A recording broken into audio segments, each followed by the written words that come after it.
नमस्कार. माझ्या यूट्यूब चॅनलमध्ये आपल्या सर्वांचे मनापासून स्वागत आहे. पेन्शनधारकांना मोठा दिलासा.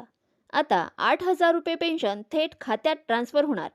किमान पेन्शन 9,000 वरून 10,000 रुपये करण्याची मागणी. पेन्शन योजनेशी संबंधित लाखो कर्मचाऱ्यांसाठी एक मोठी आनंदाची बातमी आहे. आता पेन्शनधारकांना ऑटो क्रेडिटद्वारे थेट त्यांच्या बँक खात्यात मासिक पेन्शन मिळू लागेल.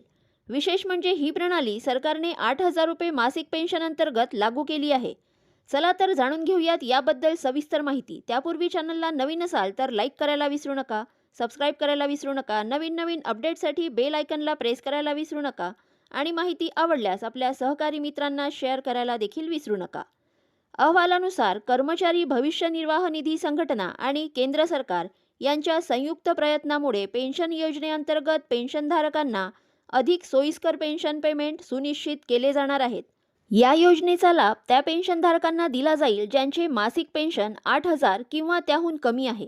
आता ही रक्कम दरमहा वेळेवर थेट त्यांच्या बँक खात्यात हस्तांतरित केली जाणार आहे. या सुविधेचा लाभ घेण्यासाठी पेन्शनधारकांना त्यांच्या खात्याची माहिती आणि बँक खाते आधारशी लिंक करणे बंधनकारक असणार आहे.